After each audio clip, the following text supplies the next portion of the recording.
So please give it up for Christopher Stapleton.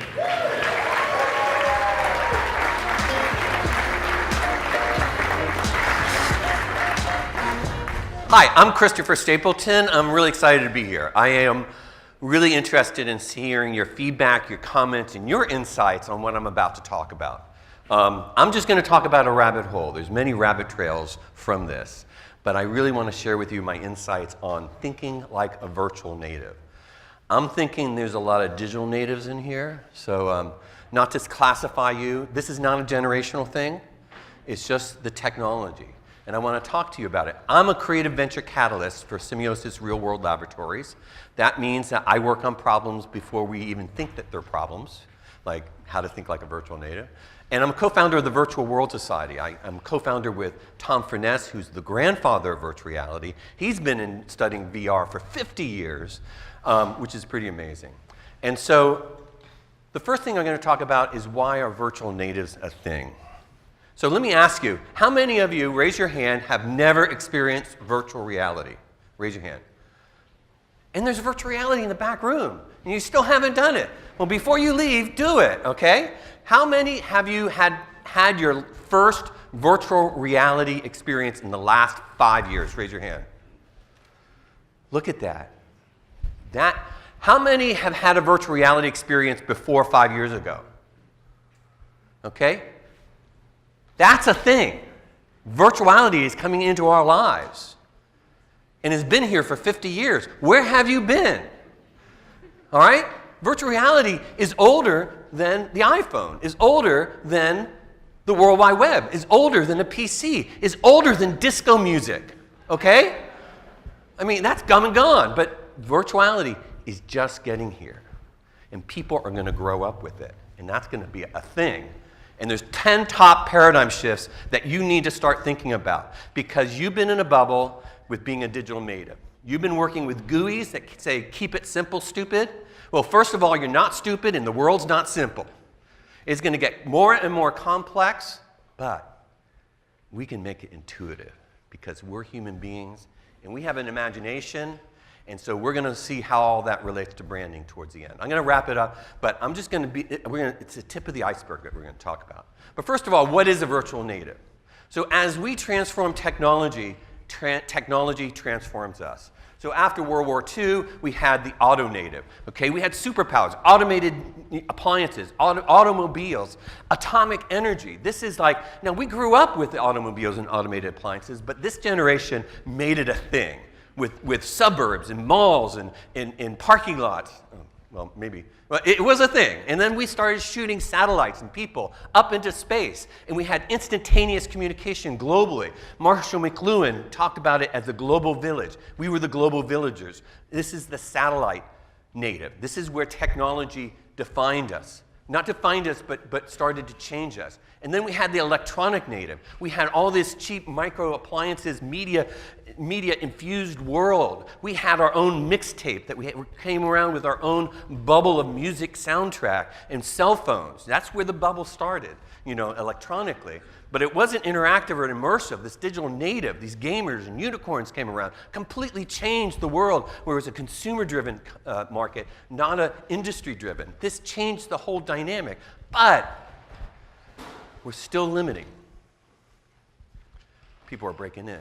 So it's a foregone conclusion that virtuality, as it comes into our real lives, as people grow up with this technology, it's coming into our homes. It's going to create a whole new virtual native. So what is that? So think first about virtual worlds are going to be merging all the disruptive technology. Virtuality is a medium that mixes up the augmented intelligence, the biotech, the blockchain, the Internet of Things, robotics, machine learning. All those disruption is going to be wrapped up in virtuality. And it's going to be so damn disruptive to us in our institutions. But for the virtual native, it's going to be liberating. And this is why. So, first of all, disclaimer, I am not a futurist. I only create worlds for people who haven't been born yet. Okay? So that's very different. Okay? I'm not predicting anything. I'm inventing, I'm measuring. First of all, we're looking at deep space habitation. One of the three main obstacles from us habitating Mars is isolation, deprivation of senses, and social engagement. Well, it's the same thing we're having with digital media and Facebook. So we haven't even solved that problem here on Earth because we're not having a real conversation in Facebook. We're having these echo chambers and these bubbles. Where is that human contact? Where is that social engagement that is really that face-to-face, but with digital media? There's still things that we need to work on. But those astronauts that are habitating Mars, they haven't been born yet. When I used to work with mega theme parks, we were 10 years ahead. They started visiting theme parks when they're 6, 7 years old. When we start thinking about a mega theme park, those guests haven't been born yet. In military training, we're looking 20 years ahead, and the recruit is only 18 years old. We're creating technology that hasn't been born yet, for people who haven't been born yet.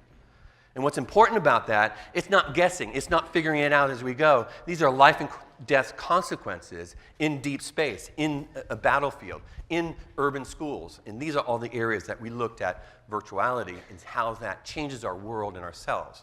So what it's going to be like working in virtual worlds? Well, Hollywood has all these different examples that we can choose from. You know, do you want the Matrix? Do you want the holodeck? Do you want Alice in Wonderland's rabbit hole? Next month, Steven Spielberg is going to come out with Ready Player One, which is a story about that first generation virtual native.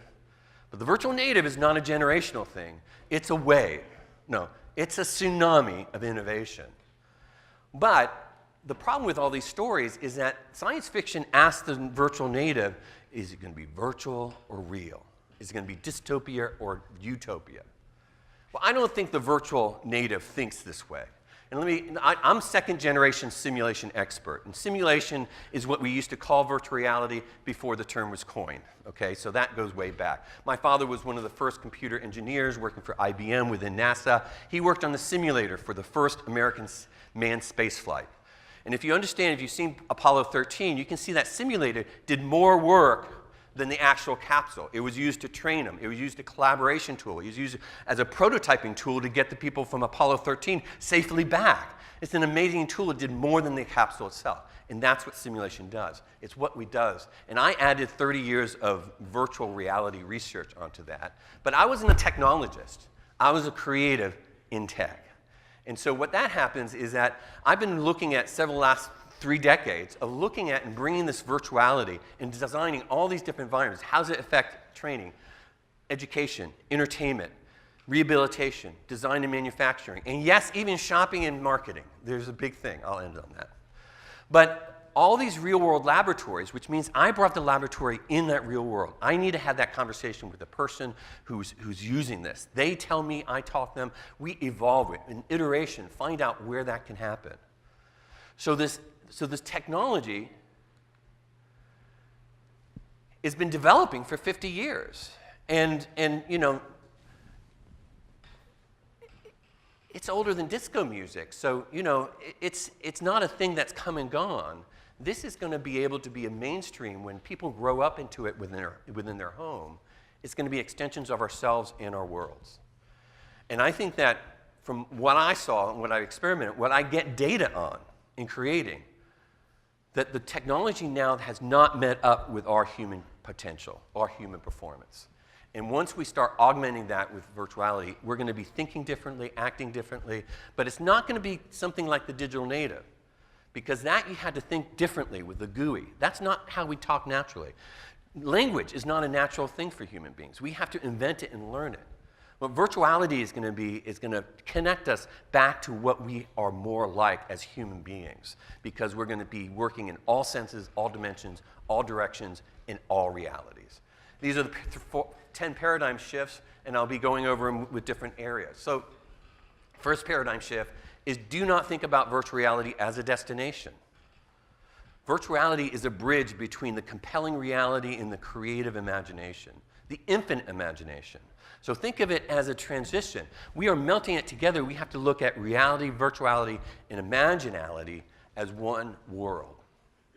So to think like a native, we need to liberate the imagination. We liberate and we use the imagination with our Hearts, hands, and heads. And that's the basic ingredient. If you go away anything else, this is the checklist you need to do. Am I engaging the head, heart, and hands? Do I engaging what they think, how they feel, and what they do? If I'm not, I don't have a complete experience as a human being. And add to that human connection and social engagement. So I'm not talking about technology here. I'm talking about exploring the intricacies of the human experience. And this is very important. This is where we need to go. And this is the exciting possibilities into the future, particularly with such a wonderful, mature technology as virtual reality, augmented reality, mixed reality. I've been dealing with mixed reality, and I started at the height of my entertainment career. I said, you know, I don't want on my gravestone, he devoted his life to making others, helping others pass time, which was entertainment. I wanted to change people's lives, so I took entertainment as a means, not as an end, and started to work with virtuality, understand what that human experience is and how I can make it better. And so basically, there's two more paradigms we worked with in starting the laboratory. First of all, technology is magic, because Arthur C. Clarke says any significantly advanced technology is indistinguishable by magic. And imagination is our superpower, like Einstein says. Imagination is more important than knowledge. And he didn't even have Google. But that was very critical. And so this aspect of imagination, reality, and virtuality is very important coming together. And this is how it breaks down. Now, I'm just going to give a quick review. We have reality, you know it. We have virtual reality, which is computer-generated reality. And then we work with all sorts of different virtuality continuum, augmented reality, augmented virtuality, XR, MR, mixed reality. These are things that spread that spectrum. So we start to melt the boundaries. But this is a very linear, technocentric way of looking at it. As a creative in tech, we look at it as the imagination and the magic's behind the eyeball. I see virtual reality as a curiosity generator. Einstein said about himself, I'm like everyone else, except I just have a passionate curiosity. I'm passionately curious. So if we gave everyone a curiosity generator, we could be creating little Einsteins, little Steve Jobs, because they're just like you and I, and just have being able to look at new paradigms. But basically, the imagination is where it all happens. So reality, virtuality are only external stimulus that we feed through all senses, all dimensions, all directions, and now all realities. And we only have been dealing with the cell phone, which is, what, 2 dimensions, you know, a little portal, a little keyhole. It's like living life through a keyhole. And we have all these other aspects. And so what we're trying to do is not feed the imagination, or that third world, imaginality, the reality that rules all realities. And this is where it starts to go, because experience is momentary. It comes, it goes. We cannot retain the experience unless we have memories that we built up from childhood, these mental models, so we can make sense of the world. Plus, we have to capture that in dreams and visions and memories so that we know and use it in the future, so we can create these wonderful things. This is what I call the persistence of mind working with the perception of mind. And then also with the cell phone, we have another aspect, but VR is becoming more like a novel than a movie. Now you think, well, movies more advanced. No, I don't look at the medium, I look at the audience, and look at the audience when watching the movie. That's not, we devolve the audience. We have to engage the audience. And that's where it's important when you read a novel. 8 times what you read is what you imagine. The better the author is, the less they do and the more you imagine. When you see a Harry Potter, they hooked them on the books, not the movie, not the games, not the theme parks. It was the books. That's a lifetime. That's an attention span that is for a lifetime, which is another paradigm, by the way. And so we have our telepresence of mind. When we're talking on the telephone, we're imagining so much being with that person that even if with a hands-free thing, if we're driving and talking to someone on the cell phone, hands-free, it's like driving drunk, because our imagination is with that person. And our procedural knowledge, which is run through the subconscious, is actually driving the car. So it's like driving drunk or half asleep. It's dangerous. It doesn't stop me from doing it. But anyway, I'm a dangerous kind of person. But all of this comes together to understand how technology becomes magic, this internal, external. And this is developing the expressive imagination, which storytellers do, and the empathetic imagination that story listeners do. But this doesn't stop it. We're now starting to bring the audience into engaging as a storyteller and a story listener. We're trying to make the authors more story listeners. That's what augmented intelligence is supposed to be. It's a computer listening to us and responding appropriately. And together that becomes a conversation. So stories are now conversations that we're going to turn the story trance, like in the movie theater, into the story dance with a shared creative imagination, which we have just begun with virtuality. And this deals with all very large, complex things. From the imagination, we're dealing with memories, perceptions, and dreams. The reality, the sensory stimulus, human connection, social engagement, where you still need work on. And then the computer system, we need to understand the function, the purpose, and particularly the context of where that person is, where the people and places and things. This is highly complex.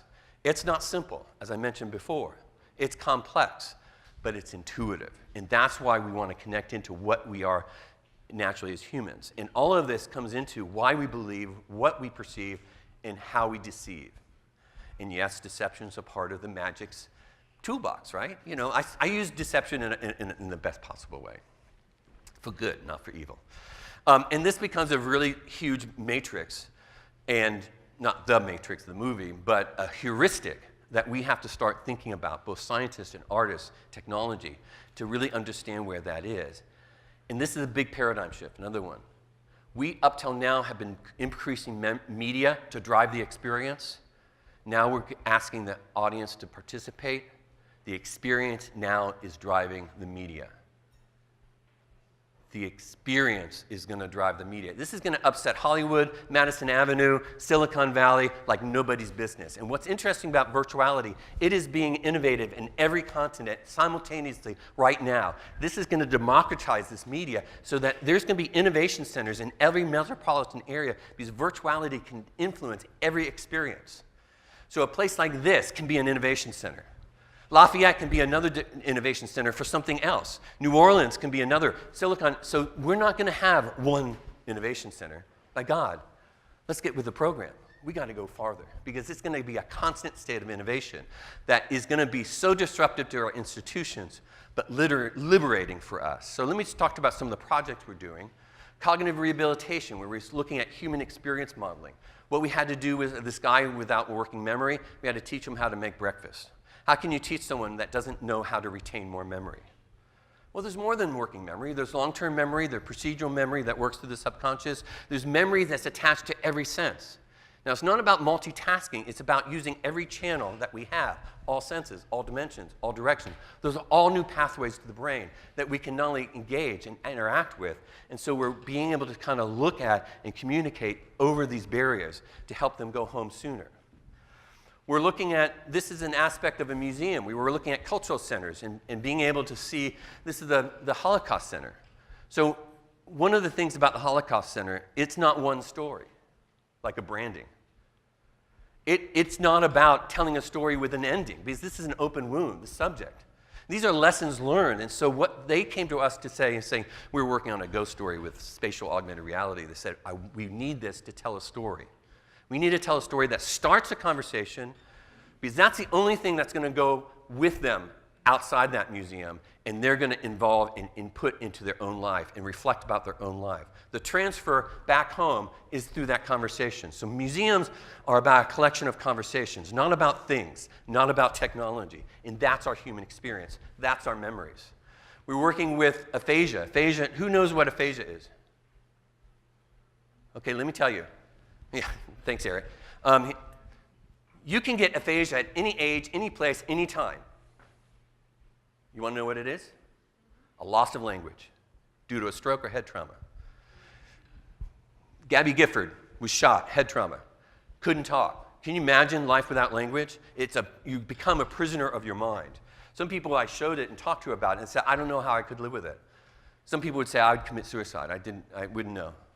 Working with aphasia, it's amazing. They taught me more about storytelling and brought me into a whole new framework of storytelling that I never knew. I realized people who lost their language taught me how disabled I was depending upon language. Communication is such a wide river of communication. Words are just one aspect. And words were the first disruptive technology. It's an ancient technology that started separating us, advancing us, but there was a language divide. And that was very important. And so losing your language is much like losing the internet. It's a bummer, but we're still who we are, and we can't have that human connection and that social engagement. So that becomes an aspect of life participation equals life quality. If we're not increasing this participation and we're separating people, that's not the job doing it. The job. And so this is how we're doing it. Science centers. You ever go to all these science centers? It's the same stories told the same way in the same place. Billions of dollars are spent with elementary aspects of science. Knowledge is an infinite story. We need to have to tell infinite stories in finite spaces, another paradigm shift. And so we created a mixed reality portal so that we took it into a fossil exhibit that wasn't doing any well. Kids would come in 2 or 3 minutes and saying, oh, there's nothing to do, let's go. We put this mixed reality portal that was able to bring into the physical exhibit virtual waters. We were able to kind of bring the fossils alive so that those prehistoric reptiles are swimming around in the exhibit. We were able to kind of get in there and play it like a game and tell the story. We got to the point where 10, 15 minutes, it was the parents saying, come on, let's go. There's other exhibits, and this is what's powerful. And the powerful thing is that I could replace that virtuality tomorrow. So I can keep on throughput of content, so I can literally tell the infinite stories in that one finite space. We have to look at that scale because museums are spending too much money on teaching the same elementary crap. There is a world to understand. The world's complex, the world's nuanced, the world's depth, breadth. So we have to look at lifelong, life-wide, life-deep learning and enough content to drive that life.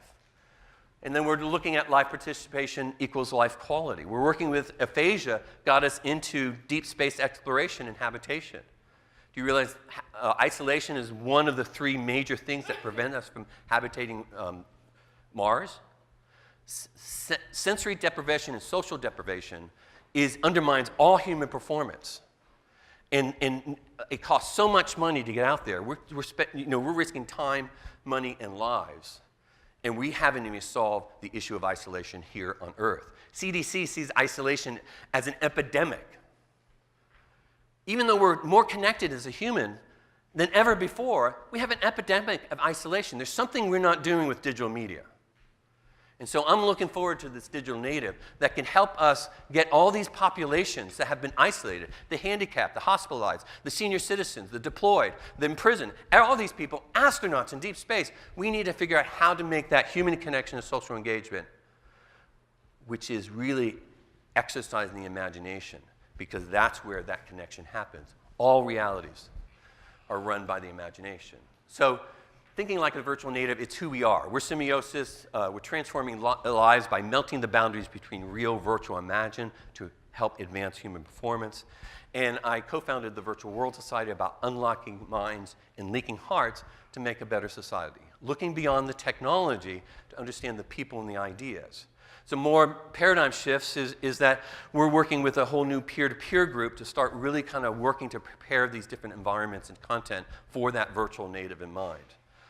And we're starting with the home. Growing the virtual native who's being born now will grow up in a home with virtuality. How do we deal with that? Well, first of all, we need to teach parents how to be teachers. Not school teachers to teaching the child. We need parent teachers to learn the child, to guide the child, to have them use this curiosity generator. But we're going to be making it up as we go along, but the home is going to be a learning lab, and we need a way to work together and help them and support that. And so how does that relate to branding? Well, we're all in the world of marketing what we have, and people want to purchase, and this point of purchase is really important. But, okay, well, what's important? Is it the brick and mortar or click and order? Well, Jeff Bezos and Walmart, they're not seeing any lines. It's all together, all one. It's melting the boundaries. It's not about, what's more important than a point of purchase is a point of decision. And that doesn't happen right away. That's a life cycle. And so what happens is that by the time you market and they know about it, you are constantly increasing the propensity for brand loyalty and eventually getting that decision. And it's not the first decision that makes you successful. It's the second decision to buy again. That's when you start to look at the brand loyalty life cycle. Once you got them in that loop, they can't live without you. It's too much bother to go to a different brand. And so this is the aspect that we were looking at and working with Chrysler. Because Chrysler built all these cars, designed all these cars, marketed all these cars, and then they didn't know what to do. And the people selling the cars, they didn't have control over them. And the people who were actually making decisions, like let's say a minivan, the soccer mom, they couldn't reach her. They weren't going into the showrooms. They weren't buying the car magazines. They weren't going to the car shows. Okay, how do you reach a soccer mom? You need to get the media where they live. And this is what virtuality is going to do and immerse that. So we create an exhibit that could go into a shopping mall, to go into a museum, that can go into a school, that suddenly you can learn from the car. You can be entertained by the car. You can infuse this whole social gathering engagement with that experience with the car. Because what is a car? Is it a product? No, it's a product experience. How do I do? What do I do? How do I feel? You know, all these aspects. And basically, we looked at it from all these different points. Is it the romance of the car, like you saw in the movies? Is it the engineering, the design, the performance? All these are different experiences. Suddenly, this product is so much more than the product. And I'm seeing it and I can put this in the museum and not say a word about the brand. And the car will start increasing the propensity to brand loyalty because I'm there and having a social, emotional experience that bonds our memory, that makes it a part of us in our life experience. And so then selling a car. So thinking like a virtual native is like liberating the imagination, the head, heart, and hands. Those are the three things you have to remember. If you go away, think head, heart, and hands. That's your checklist. And here's the issue. This is not hard. It's just about being human, relating with others as human. It's that human-to-human contact. Virtuality, virtual reality, is not another world. And we have to engage the imagination, the hopes and dreams. And that is where it's going to be explosive. And we're in a trap. We're in the horseless carriage stage of technology. It's like, okay, we have a carriage with a horse. Now the horse is gone. Oh, wow, we aren't thinking about the automobile and the highway infrastructure and traffic lights and parking meters. We're in the horseless carriage stage in digital media. As amazing as it is, we're trapped in a little box, and we need to get out of it. And that virtual native will be able to grow up with it and share it with us. But we need to think like a virtual native, because the virtual native is going to think the way they are. Because we're in this world together. And it's not a generational thing. And that's what's really important. And so I'd love to get your feedback. I'm Christopher Stapleton at semiosis.com. Also at the Virtual World Society. I'm on LinkedIn and Twitter. I'm not on Snapchat or whatever was announced before. I don't have a filter, but I'll get one. But, you know, thank you.